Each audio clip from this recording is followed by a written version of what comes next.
Assalamualaikum warahmatullahi wabarakatuh. Perkenalkan kami dari kelompok 2 kampus UBSI kelas 17 6C37 dengan anggota kelompok yang pertama Muhammad Afrizal dengan NIM 172000126, Satrio Wibowo Mukti dengan NIM 172000031, Rizky Budiman dengan NIM 172000225, dan saya sendiri Trif Ferdiansa dengan NIM 172000723.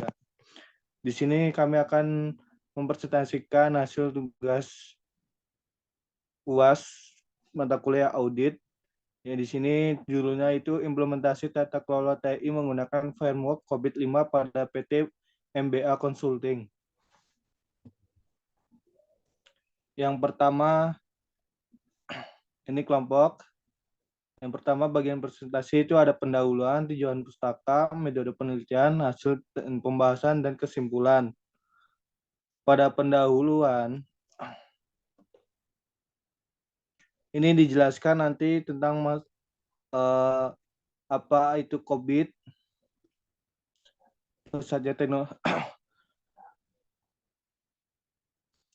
Pada pendahuluan itu ada latar belakang masalah dan apa itu COVID-5 dan tujuannya. Tujuan dari penelitian ini. Yang pertama latar belakang masalahnya yaitu pesanan teknologi diperlukan. Balik lagi aja. Pesanan teknologi diperlukan suatu pengelolaan TI yang baik dan benar sehingga memberikan manfaat lebih untuk perusahaan. Sedangkan untuk COVID-5 adalah framework atau kerangka kerja tata kelola TI. Tujuan dari penelitian ini yaitu untuk mengaudit keamanan informasi pada aplikasi ANT dengan menggunakan framework COVID-5. Tinjauan pustaka, tata kelola TI, pengertian tata kelola TI.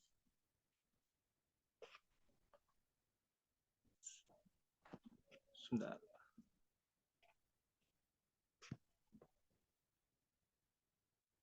Tata kelola TI.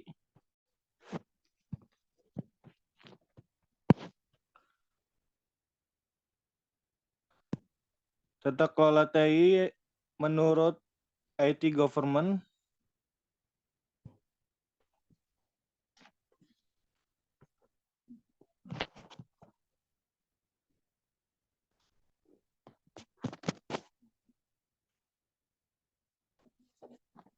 menurut IT Government Indonesia 2019, tata kelola teknologi informasi adalah proses yang digunakan untuk memantau dan mengendalikan keputusan kapabilitas teknologi informasi untuk memastikan pengiriman nilai kepada pemangku kepentingan utama dalam suatu organisasi. Bahkan menciptakan efisiensi, mengurangi biaya operasional, dan meningkatkan daya saing. Tata kelola TI dilakukan secara sistematis, terkendali, dan efisien.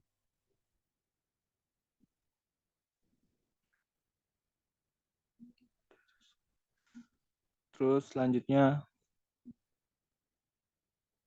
manfaat dari tata kelola TI. Manfaat yang pertama itu menciptakan keselarasan strategi TI dengan strategi bisnis perusahaan. Kedua, penggunaan TI memungkinkan perusahaan mengeksploitasi kesempatan yang ada dan memaksimalkan keuntungan serta memberikan realisasi keuntungan-keuntungan yang dijanjikan di penerapan TI. Penanganan manajemen risiko yang terkait TI secara tepat dan menekan dampak yang muncul ke tingkat yang dapat diterima. Penggunaan sumber daya TI yang bertanggung jawab. Performa layanan yang dihasilkan dari setiap proses TI yang diterapkan harus diukur secara reguler untuk memastikan output yang dihasilkan telah sesuai dengan yang diharapkan. COVID-5 atau panjangan dari Control Objective for Information and Related Technology versi 5, yaitu panduan standar praktek manajemen teknologi informasi. IT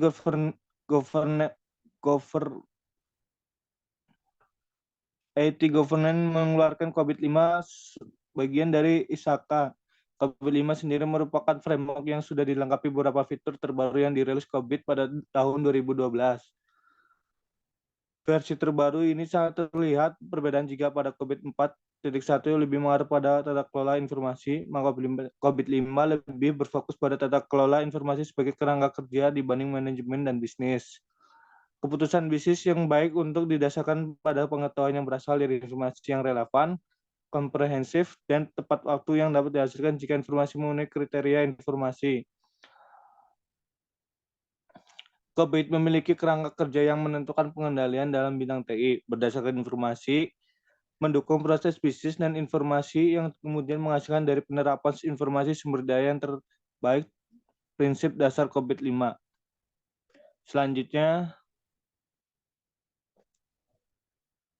itu pengertian Kebit 5 itu ada satu, marketing stakeholder need. Yang kedua itu covering the enterprise end-to-end.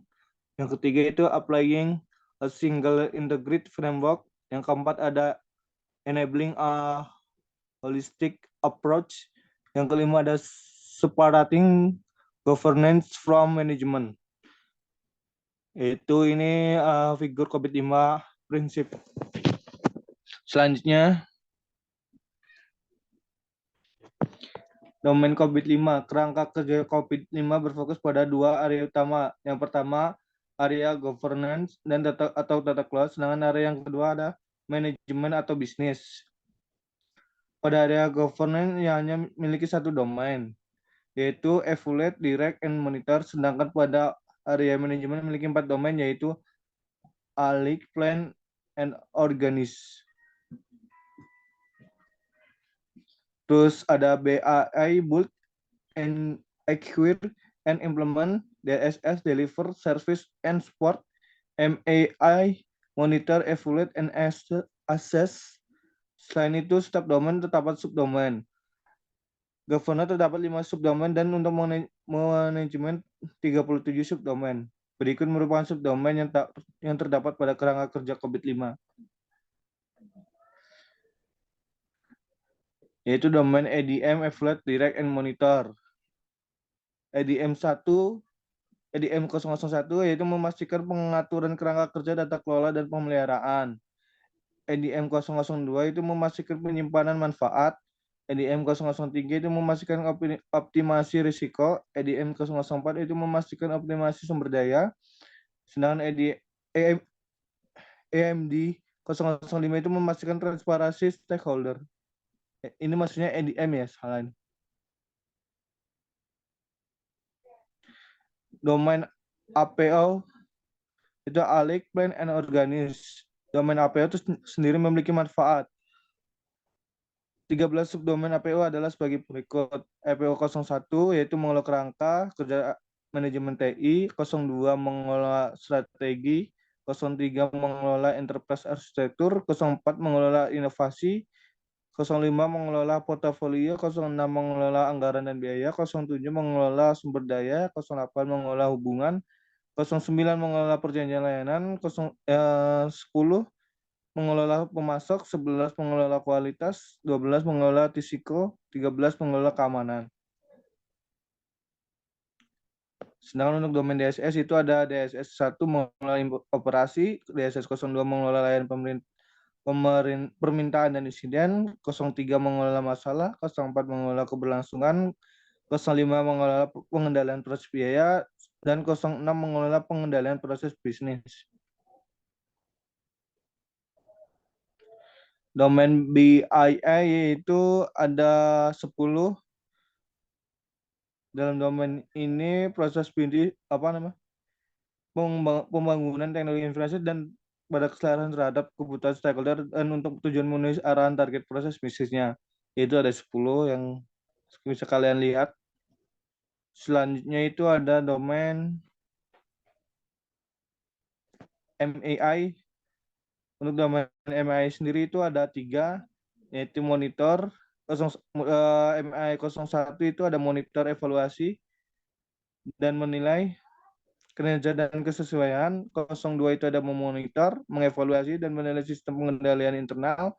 03 ada mengevaluasi dan menilai kepatuhan dengan eksternal. Maturity level yaitu model kematangan. Salah satu alat pengukur dari kinerja suatu sistem teknologi informasi. Menurut Dwi, model kematangan digunakan untuk mengontrol proses teknologi informasi dengan metode penilaian atau scoring. Tujuannya adalah mengetahui posisi kematangan informasi saat ini dan organisasi dapat terus-menerus berkesinambungan dan meningkatkan levelnya sampai tingkat tertinggi agar aspek governance terdapat teknologi informasi dapat berjalan dengan lancar. Ini ada skala skala dari maturity levelnya itu bisa kalian lihat. Level 0 itu proses tidak lengkap, level 1 proses dijalankan, level 2 itu proses yang telah dijalankan, direncanakan, dipantau, dan disesuaikan. Level 3 di proses tetap, proses diimplementasikan menggunakan proses tertentu yang sudah memiliki SOP. Level 4 itu proses yang dapat diprediksi, dan level 5 adalah proses optimasi.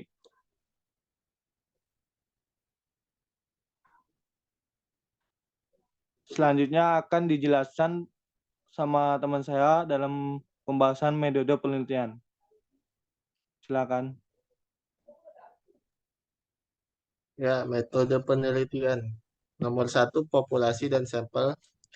Nomor 2, metode pengambilan sampel. 3, sumber data. 4, metode pengumpulan sampel. 5, kerangka pemikiran. 6, teknik analisa data.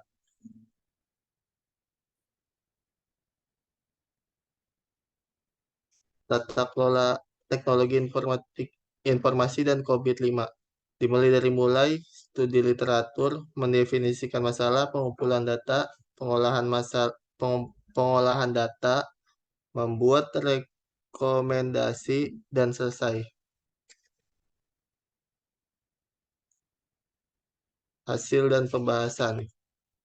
Identifikasi proses bisnis. Dalam pengidentifikasi proses bisnis diperlukan penetapan proses teknologi informasi yang sesuai dengan standar COVID-5. Berikut perhitungan setiap proses di mana data diperoleh dari hasil kuesioner pada PT MBA Consulting dengan jumlah responden 10 orang dan tingkat level 4.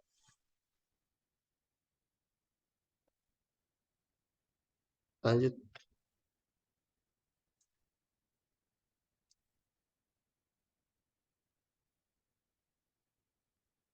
Lanjut. Hasil dan pembahasan. 2. Hasil tingkat kematangan, kesenjangan, dan rekomendasi. EDM 05, Ensure Stakeholder Transparency. Dari proses perhitungan hasil kuesioner diperoleh nilai rata-rata pada proses EDM 02 sebesar 3,86 yang masuk ke dalam skala pengukuran tingkat kematangan pada level 4. Yang berarti bahwa dalam memastikan transparansi stakeholder dimonitor dan diukur dengan baik. Pada EDM 05 terdapat gap sebesar 0,14 hasil dari perbandingan kondisi saat ini dengan harapan manajemen masih terdapat kekurangan dalam hal transparansi antara pemerintah dengan stakeholder. Oleh karena itu, rekomendasi yang dapat diberikan adalah A. Meningkatkan transparansi antara pemerintah dan stakeholder melalui pertemuan dan rapat koordinasi. B. Dalam mengevaluasi kinerja dan pengembangan sistem, perlu adanya pendokumentasian agar kinerja dapat diukur.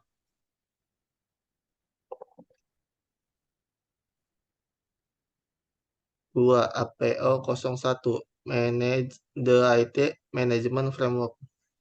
Dari proses perhitungan hasil kuesioner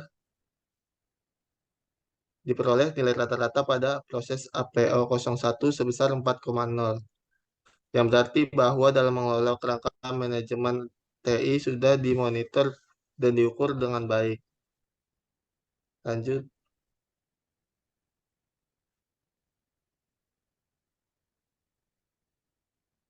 APO 02 Manage Strategi. Dari proses perhitungan hasil kuesioner diperoleh nilai rata-rata pada proses APO 02 sebesar 4,0 yang masuk ke dalam skala pengukuran tingkat kematangan pada level 4. Yang berarti bahwa dalam mengelola strategi perusahaan sudah dimonitor dan diukur dengan baik. Lanjut. APO 04 Manage Innovation. dalam proses perhitungan hasil kuesioner diperoleh nilai rata-rata pada proses APO 04 sebesar 3,90 yang masuk ke dalam skala pengukuran tingkat kematangan pada level 4. Pada APO 04 terdapat gap sebesar 0,10 hasil dari perbandingan kondisi saat ini dengan harapan manajemen masih ditemukan permasalahan yaitu infrastruktur dan lingkungan kerja yang dibutuhkan untuk perubahan inovasi belum ditetapkan dan terdokumentasi. Lanjut, APO 05 Manage Portfolio. Dari proses perhitungan hasil kuesioner terdapat nilai rata-rata pada proses APO 05 sebesar 3,90 yang masuk ke dalam skala pengukuran tingkat kematangan pada level 4. Pada APO 05 terdapat gap sebesar 0,10 hasil dari perbandingan kondisi saat ini dengan harapan manajemen masih temukan permasalahan dalam proses bisnis yaitu dokumentasi portofolio. Lanjut,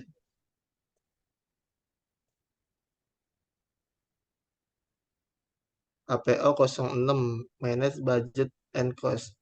Dari proses perhitungan hasil kuesioner diperoleh nilai rata-rata pada proses APO 06 sebesar 3,60 yang masuk ke dalam skala pengukuran tingkat kematangan pada level 4. Pada APO 06 terdapat gap sebesar 0,40 hasil dari perbandingan kondisi saat ini dengan harapan manajemen masih ditemukan permasalahan dan dalam berlebihnya jumlah biaya yang keluar. Lanjut, APO 07 Manage Human Resource.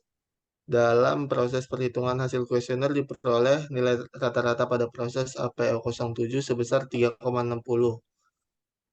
Pada APO 07 terdapat gap 0,40 hasil dari perbandingan kondisi saat ini dengan harapan manajemen masih temukan masalah dalam proses perekrutan karyawan baru dalam pengembangan keterampilan untuk menghindari kesenjangan dari keterampilan yang dimiliki karyawan. APO 08 Manage Relationship. Dalam proses perhitungan hasil kuesioner diperoleh APO 08 sebesar 3,70. Pada APO 08 terdapat gap 0,30 hasil dari perbandingan kondisi saat ini dengan harapan manajemen masih ditemukan permasalahan belum stabilnya pemanfaatan teknologi informasi yang tersedia di perusahaan. Lanjut, APO 09 Managed Service Agreement diperoleh nilai rata-rata pada proses APO 09 sebesar 3,70 yang masuk ke dalam pengukuran tingkat kematangan pada level 4. Terdapat gap 0,30 hasil dari perbandingan kondisi saat ini dengan harapan manajemen masih terdapat permasalahan yaitu kurangnya peninjauan lebih jauh terhadap katalog yang tersedia. Lanjut, APO 10 Manage Supplier. Dari proses perhitungan nilai rata-rata pada proses APO 10 sebesar 3,80 yang masuk dalam pengukuran tingkat kematangan pada level 4. Pada APO 010 terdapat gap 0,20 kondisi saat ini dengan harapan manajemen masih ditemukan permasalahan yaitu kurangnya dokumentasi data. APO 11. Dari proses perhitungan hasil kuesioner diperoleh nilai rata-rata APO 11 sebesar 4. Dalam APO 11 tidak terdapat gap dari perbandingan kondisi saat ini dengan harapan manajemen, artinya kondisi saat ini mencapai tujuan perusahaan. Lanjut. Oke, Selanjutnya, untuk APO 012 Manage Risk. ya, Dari proses perhitungan hasil kuesioner diperoleh rata-rata responden upload sebesar 3,70, di mana yang masuk ke dalam skala pengurangan tingkat kematangan pada level 4. Pada APO 12 itu terdapat gap 0,30, di mana masih ditemukannya risiko yang tinggi dalam pengelolaan bisnis. Oleh karena itu direkomendasikan ada dua, yaitu yang pertama diperlukannya pengelolaan manajemen risiko untuk mengelola kemungkinan risiko yang terjadi, kemudian membuat dokumen peranan secara tertulis mengenai identifikasi risiko. Kemudian ada APO 13 Manage Security. Dari proses perhitungan kuesioner diperoleh APO 13 sebesar 3,60 yang masuk ke dalam skala pengukuran tingkat kematangan pada level 4. Pada APO 13 terdapat gap yaitu 0,40 hasil dari perbandingan kondisi saat ini dengan harapan manajemen. Ditemukannya permasalahan dalam keamanan dan kebenaran data serta informasi yang ditampilkan yang terkait dengan pengelolaan manajemen risiko.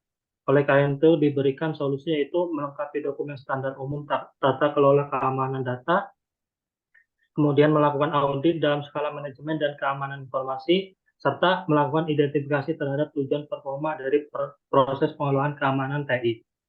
Next. Di BAI 01 terdapat BAI 01 sebesar 3,73 yang masuk ke dalam pengukuran tingkat kematangan level 4. Pada BAI 01 terdapat gap 027 hasil dari perbandingan kondisi saat ini dengan harapan manajemen.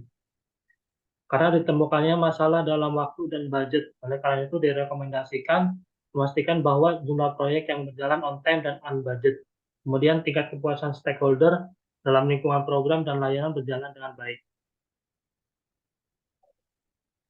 Kemudian di BAI 02 terdapat nilai rata-rata pada proses BAI 02 sebesar 3,63, yaitu masuk ke dalam skala pengukuran tinggi kematangan pada level 4. Pada BAI 02 terdapat PIP 037. Masih ada permasalahan yang ditemukan dalam informasi yang dibutuhkan dalam tujuan bisnis. Oleh karena itu, direkomendasikan untuk mengidentifikasi informasi yang dibutuhkan dengan tujuan bisnis sebagai dasar untuk melakukan pengukuran proses dari TI. Kemudian menetapkan sasaran kuantitatif serta dengan tujuan bisnis yang relevan.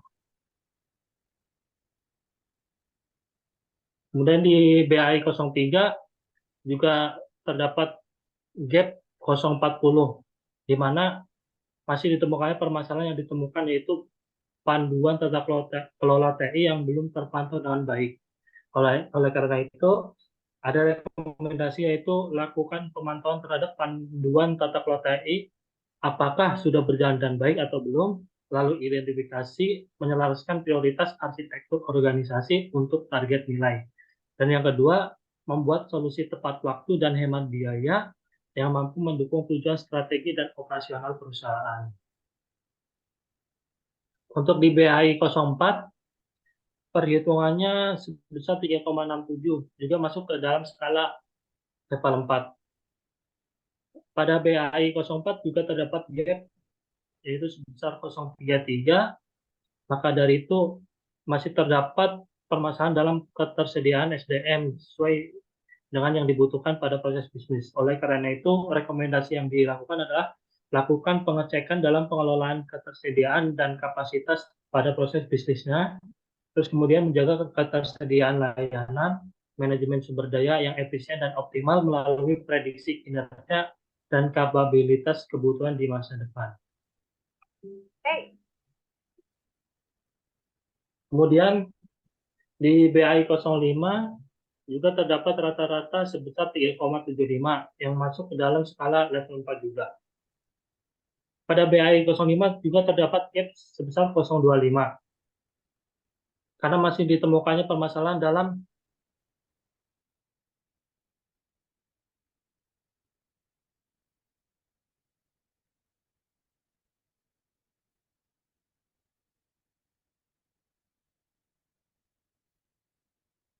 dari stakeholder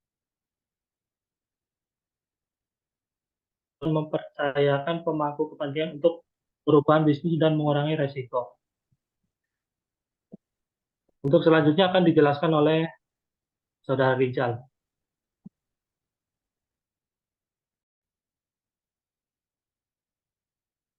BAI 06. BAI 06 ini memperoleh rata-rata proses sebesar 4 yang masuk dalam skala pengukuran tingkat kematangan pada level 4, yang berarti bahwa dalam mengelola perubahan sudah dimonitor dan diukur dengan baik. BAI 07 mendapatkan peroleh nilai rata-rata sebesar 3,65 yang masuk dalam skala pengukuran pada level 4. Pada BAI 07 ini terdapat gap sebesar 0,35 hasil dari perbandingan kondisi saat ini dengan harapan manajemen masih ditemukannya permasalahan, masih kurangnya kesadaran terhadap individu karyawan. Oleh karena itu, rekomendasi yang dapat diberikan adalah manajemen perubahan sebagai suatu proses yang sistematis untuk memengaruhi perubahan pada orang, lembaga, atau organisasi tertentu. BAI 08. Pada BAI 08 ini terdapat rata-rata dengan nilai 3,6 yang masuk ke dalam skala pengukuran tingkat kematangan level 4, yang berarti bahwa dalam mengelola pengetahuan sudah dimonitor dan diukur dengan baik. Pada BAI 08 terdapat gap 0,40 hasil dari perbandingan kondisi saat ini dengan harapan manajemen masih ditemukannya kendala dalam pengaturan pengetahuan pada pihak eksternal yang masih terjadi kesalahan pendapatan. Oleh karena itu, rekomendasi yang dapat diberikan adalah diperlukannya perbaikan pada program aplikasi ANT yang dapat mengukur hubungan yang saling komunikatif antara pihak internal dan eksternal MBA Consulting. DSS 01. Di DS001 memperoleh nilai rata-rata 4,00 yang masuk ke dalam skala pengukuran tingkat kematangan pada level 4, yang berarti bahwa dalam pengolahan operasi sudah dimonitor dan diukur dengan baik. DSS 02 memperoleh nilai rata-rata sebanyak 3,88 yang masuk ke dalam skala pengukuran tingkat kematangan level 4.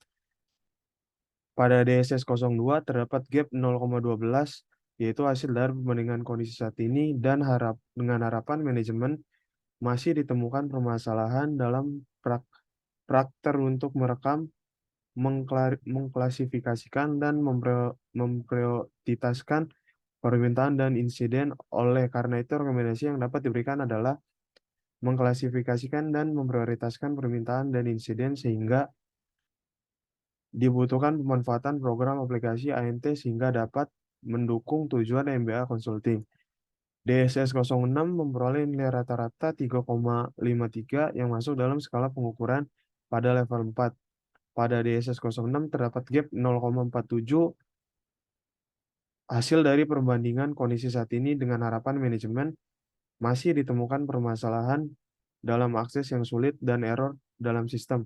Oleh karena itu, rekomendasi yang dapat diberikan adalah lakukan penyesuaian user dan sistem TI sehingga akses di ketentuan akses sesuai dengan ID masing-masing karyawan dan proses pengolahan sistem TI berjalan dengan aman. Dan yang kedua, harus dilakukan sebuah pelindungan server agar sistem TI tidak tergantung saat proses bisnis berlangsung. MEA 01 mendapatkan perolehan rata-rata 3,53 yang masuk ke dalam skala pengukuran tingkat pada level 4. Terdapat gap 0,47 hasil dari perbandingan kondisi saat ini bahwa ditemukannya ketidakseimbangan terhadap pemantauan kinerja dan penilaian kinerja.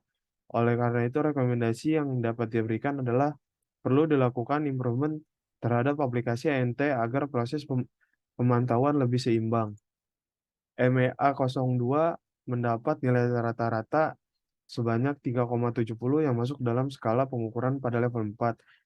MEA 02 terdapat gap 0,30 hasil perbandingan kondisi saat ini dengan harapan manajemen, di mana ditemukannya pendataan pada pihak eksternal yang membuktikan bahwa masih terdapat celah pada kegiatan pengawasan kepatuhan eksternal. Oleh karena itu, yang dapat diberikan adalah dibutuhkan program perbaikan aplikasi ANT dan memonitor kinerja kepatuhan pihak eksternal terhadap SOP dan pihak internal.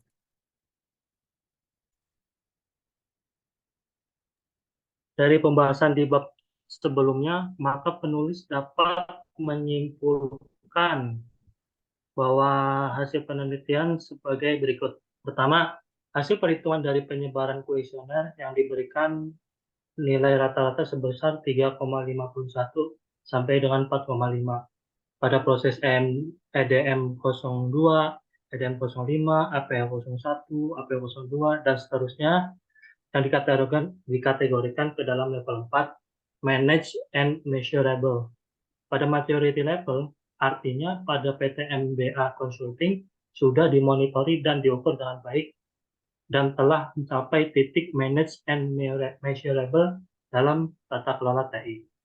Dari masing-masing proses yang telah ditentukan, dalam proses monitor dan pengukuran ditemukan masih ada proses yang terdapat kekurangan, kendala, dan masalah yang timbul. Oleh karena itu, perlu adanya rekomendasi yang diberikan penulis yang diharapkan bisa mengatasi persoalan tersebut. Kemudian, limitasi dan studi lanjutan. Limitasi atau kelemahan pada peneliti terletak pada proses penelitiannya. Peneliti menyadari bahwa dalam melakukan suatu penelitian itu akan ada kendala. Salah satu kendala yaitu proses pengambilan data, di mana penelitian menargetkan 17 orang yang akan menjadi pengisi kuesioner. Dan keterbatasan peneliti hanya dapat mengelola data dari 10 responden yang mengisi kuesioner. Di sisi lain, peneliti bersyukur karena dapat melibatkan dosen yang selalu membantu dalam setiap prosesnya, khususnya dalam penerapan teori-teori yang ada di dalam serta contoh-contoh yang diberikan kepada peneliti, sehingga menjadikan motivasi pembelajaran bagi peneliti dan kelompok kami untuk menyelesaikan sebaik mungkin. Cukup sekian dari kami kelompok 2. Terima kasih. Kalau masih ada kekurangan dari kelompok 2, mohon maaf. Sekian, wassalamualaikum warahmatullahi wabarakatuh.